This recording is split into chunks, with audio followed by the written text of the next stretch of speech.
Welcome back. ഇന്ന് ഞാൻ ഒരു ഓട്സ് ഓംലെറ്റാണ് ഉണ്ടാക്കുന്നത്. നമുക്ക് സാധാരണ ഡയറ്റ് ചെയ്യുന്ന എല്ലാവർക്കും സ്റ്റൊമക്ക് ഫില്ലിംഗ് ആയിട്ടുള്ള ഒരു ഐറ്റമാണ് ഓട്സ് ഓംലെറ്റ്. ഞാനിവിടെ ഒരു പാത്രത്തിൽ 3 ടേബിൾ സ്പൂണ് ഓട്സ് എടുത്തിട്ടുണ്ട്. നിങ്ങൾക്ക് വേണമെങ്കിൽ ഹോൾ ഓട്സാണ് ഉള്ളതെങ്കിൽ നിങ്ങൾക്കിതിനെ ഒന്ന് ക്രഷ് ചെയ്തെടുക്കാം. ഇതിപ്പോൾ ഇങ്ങനത്തെ ഓട്സ് ആണെന്നുണ്ടെങ്കിൽ അതിൻ്റെ ആവശ്യമില്ല. എന്നിട്ട് ഇതിലേക്ക് ഒരു 1/2 കപ്പിലും താഴ്ന്ന പാലൊഴിച്ച്, അരക്കപ്പെടുത്ത് വലിയ ഇച്ചിരി ബാക്കി വെച്ചിട്ടുണ്ട്. ഇതിനെ നമ്മൾ ഒന്ന് കുതിരാനായിട്ട് വെക്കുക. ഞാനിവിടെ 2 ചെറിയ മുട്ടയുടെ ഓംലെറ്റാണ് ഉണ്ടാക്കുന്നത്. 3 ടേബിൾ സ്പൂൺ ഓട്സാണ് ഇട്ടിട്ടുള്ളത്. ഇതിനങ്ങോട്ട് മാറ്റി വെച്ചിട്ട് നമുക്കിതിന് കണ്ടിച്ചിടാൻ ആവശ്യമായിട്ടുള്ള സാധനങ്ങളൊക്കെ എടുക്കാം.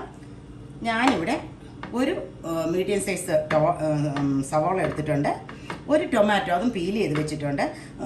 ഒരു ക്യാരറ്റിൻ്റെ പകുതി, ഇത്രയും തന്നെ വേണ്ട, പകുതി ക്യാരറ്റ് മതി. 2 പച്ചമുളക്, പിന്നെ ഒരു ഇച്ചിരി മല്ലിയില, ഒരു 5 കാഷ്യൂനട്ട്, ഇത്ര എടുത്ത് വെച്ചിട്ടുണ്ട്. നമ്മുടെ ഓട്സ് ഓംലെറ്റിന് ആവശ്യമായിട്ടുള്ള സാധനങ്ങളൊക്കെ ഞാൻ നുറുക്കിയെടുത്തിട്ടുണ്ട്. ഇത് ഞാൻ എടുത്തു വെച്ചിരുന്ന ആ കാഷ്യൂനട്ട് ഞാനൊന്ന് നുറുക്കി എടുത്തിട്ടുണ്ട്. ഒന്ന് ഓഖലിയിലിട്ട് ഒന്ന് ഇടിച്ച് നുറുക്കി എടുത്തിട്ടുണ്ട്. അപ്പം ഇതെല്ലാം കൂടെ നമ്മൾ ഈ കുതിരാൻ വെച്ച ഓട്സിലേക്ക് ഇട്ട് കൊടുക്കാം. അതിനെല്ലാം നമുക്ക് ഇതിനകത്തോട്ട് ആഡ് ചെയ്യാം.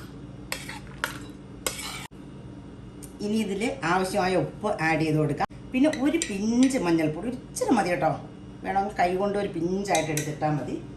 പിന്നെ നിങ്ങൾക്ക് വേണമെങ്കിൽ പെപ്പർ പൗഡർ ചേർക്കാം. ഞാനിവിടെ കാശ്മീരി ചില്ലി പൗഡറാണ് ചേർക്കുന്നത്, ഇച്ചിരി കളറിന് വേണ്ടിയിട്ട്. ഞാനിവിടെ ഒരു 3/4 ടീസ്പൂൺ ചേർത്തിട്ടുണ്ട്. ഇതിന് ഏതെങ്കിലും ഒരു സ്പൂണോ ഫോർക്കോ കൊണ്ട് നമുക്കൊന്ന് നന്നായിട്ട് മിക്സ് ചെയ്യാം. ഇനി നമുക്ക് മുട്ട ചേർത്ത് കൊടുക്കാം. ഞാനിവിടെ 2 മുട്ട ചേർക്കുന്നുള്ളൂ. വേണമെങ്കിൽ നിങ്ങൾക്ക് ഇത്രയ്ക്കും ഒരു 3 മുട്ടയും ചേർക്കാവുന്നതാണ്.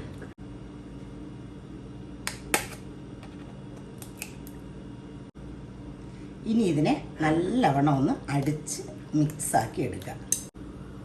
ഒരു പാൻ അടുപ്പത്ത് വെച്ച് അത് ചൂടാകുമ്പോഴത്തേക്കും അതിൽ ഞാനിവിടെ ഇച്ചിരി നെയ്യാണ് ഒഴിച്ചു കൊടുക്കുന്നത്.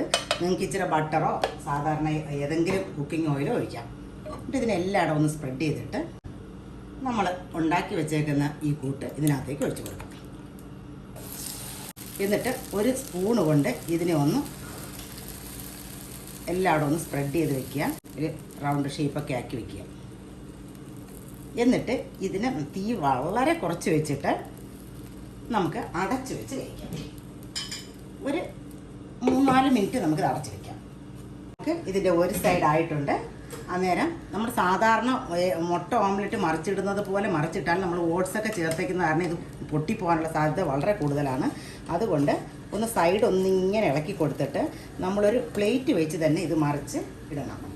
അപ്പം ഞാനൊരു പ്ലേറ്റ് ഇതിനകത്തോട്ട് വെച്ചിട്ട് ഇതിനകത്തേക്ക് ഇടുവാണ്. ഞാനൊരു പ്ലേറ്റിലേക്ക് ഇട്ട് കൊടുത്തിട്ടുണ്ട്. ഇനി ഈ പ്ലേറ്റിൽ നിന്ന് നമുക്കിതിനെ പതിയെ സ്ലൈഡ് ചെയ്ത് ഈ പാത്രത്തിലേക്ക് ഇടാം. ഇനി ഒരു 1-1.5 മിനിറ്റ് ഇത് മതിയാവും. കാരണം ഒരു സൈഡ് നല്ല ഉണായിട്ടുള്ളതാണ്. നമുക്ക് ഒന്നും കൂടെ അടച്ചു വെച്ച് കൊടുക്കാം. ഓംലെറ്റ് റെഡി ആയിട്ടുണ്ട്. ഞാൻ തീ ഓഫ് ചെയ്തു. നമുക്കിനി ഇതിനെ വേറൊരു പാത്രത്തിലേക്ക് നമുക്ക് വീണ്ടും ഇത് മറിച്ചിടാം. പാത്രം കമഴ്ത്തി വെച്ച് നമുക്ക് ഇത് കണ്ടോ, നമ്മുടെ അടിപൊളി ഓംലെറ്റ് റെഡി ആയിട്ടുണ്ട്. വളരെ സ്റ്റൊമക്ക് ഫില്ലിംഗ് ആണ്. ഏത് പ്രായത്തിലുള്ളവർക്കും കഴിക്കാൻ പറ്റുന്നതാണ്. അപ്പോൾ എല്ലാവരും ഉണ്ടാക്കി നോക്കണം. Okay, bye. നമ്മുടെ ഓട്സ് ഓംലെറ്റ് കണ്ടാൽ നല്ലൊരു പിസ്സ പോലെ തന്നെ ഇരിക്കും. നമുക്ക് അതിനെ പിസ്സ പോലെ തന്നെ കണ്ടിച്ച് നമുക്ക് കഴിക്കാം. വളരെ ടേസ്റ്റിയാണ്.